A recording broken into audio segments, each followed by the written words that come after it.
আপনারা দেখছেন 99 নিউজ বাংলা। বদলাবো আমরা।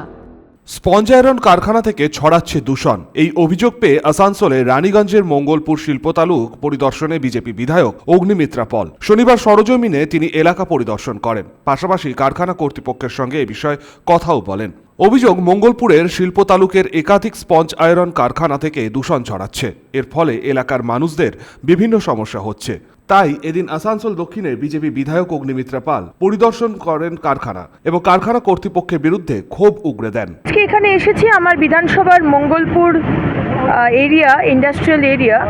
এখানে প্রায় 6টা কারখানা আছে, স্পঞ্জ আয়রনের কারখানা, যেখান থেকে সাংঘাতিক রকম পলিউশন হচ্ছে। আগেও আমরা এসেছিলাম এখানে, আগেও সতর্ক করে গেছি, কিন্তু তারা কোনো রকম অ্যাকশন নিচ্ছে না। তাই আবার আসতে হলো, কারণ কি আমার এখানকার গ্রামের মানুষ, আমার ভোটার, তারা আমার ভোটার বা যারা আমার ভোটার নয়, সবাই এখানে ভুক্তভোগী। এবং বেশিরভাগ মানুষের অ্যাজমা, সিওপিডি, লাং ক্যান্সার, বাচ্চাদের গ্রোথ হচ্ছে না। সুতরাং আমি এটা বরদাস্ত করব না। আমরা ইন্ডাস্ট্রিয়ালাইজেশনের অ্যাগেনস্টে নই, সম্পূর্ণভাবে ইন্ডাস্ট্রিয়ালাইজেশন হোক।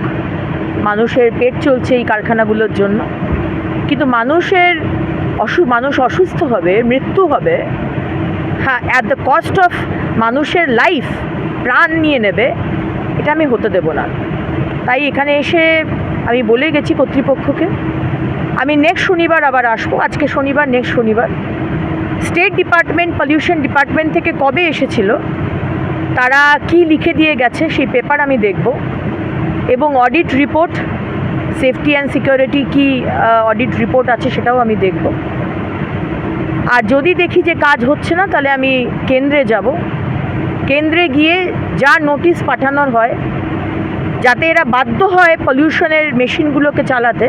হয়তো পলিউশনের মেশিন এদের কাছে আছে, কিন্তু সেটা নাকি খরচ সাপেক্ষ এবং বেশি বিদ্যুৎ খায়, খরচা হয়, যা হয়। যদি প্রফিট বেশি করতে হয়, তাহলে এই মেশিনগুলো চালালে বোধহয় প্রফিটটা কম হয়ে যায়। তো সেই কারণেই তারা মেশিন চালায় না। বক্তারনগরে এখানকার মানুষ মানে ভুগছে এদের জন্য, এটা হতে দেব না। এ প্রসঙ্গে আসানসোল নগর নিগমের ডেপুটি মেয়র অভিজিৎ ঘটক কি বলেছেন? মঙ্গলপুরে কিছু স্পঞ্জ আয়রন কারখানা আছে, যেগুলো বামফ্রন্টের সময় চালু হয়েছিল। সেই সময় দূষণের মাত্রা প্রচুর বেশি ছিল। বর্তমান সরকার এসে নানানভাবে রেগুলেশন করেছে এবং আমাদের ফ্যাক্টরি ইন্সপেক্টররা প্রায়ই সেখানে ভিজিট করেন, এবং প্রত্যেকটা কারখানাতে যে দূষণ, সেই দূষণ মাপার যন্ত্র আছে, সেখানে লাগানো আছে, ডিসপ্লে করা আছে। এছাড়াও পশ্চিমবঙ্গ সরকার এবং দূষণ নিয়ন্ত্রণ কেন্দ্র রেগুলারভাবে মনিটরিং করে। তো সেই কারণে আজকে এই দূষণের মাত্রা অনেক কমে গেছে। তো আমি এটুকু বলবো যে যিনি এই বক্তব্য করছেন, অগ্নিমিত্রা পাল, তিনি একজন বিধায়ক। তাকে আমি বলবো যে দয়া করে আপনি ইসকোতে এবং ডিএসপিতে যান, যেগুলো কেন্দ্রীয় সরকারের পিএসইউ ইউনিট, এবং আপনারা শুনবেন যে প্রায় সেখানে দুর্ঘটনা ঘটছে, প্রায় সেখানে শ্রমিকদের মৃত্যু হচ্ছে। সে বিষয়ে কিন্তু তিনি কোনো কিছু বলেন না বা কোনো আন্দোলন করেন না। আজকে শ্রমিকদের সেফটির কারণে আমরা দেখতে পেলাম যে দুর্গাপুরে স্টিল প্ল্যান্টে কয়েকজন শ্রমিকের মৃত্যু হলো, তখন তাকে দেখতে পাওয়া গেল না।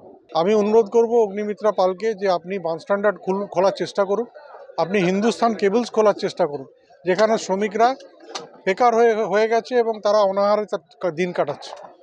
তাই আমি তাকে এটাই বলবো যে তার যে দায়িত্ব, আজকে কেন্দ্রীয় সরকারের যে পিএসইউ গুলো রয়েছে, সেগুলো যাতে, যেগুলো বন্ধ হয়ে গেছে, সেগুলো খোলার চেষ্টা করলে আমি অনেক উপকৃত হবে এখানকার মানুষ।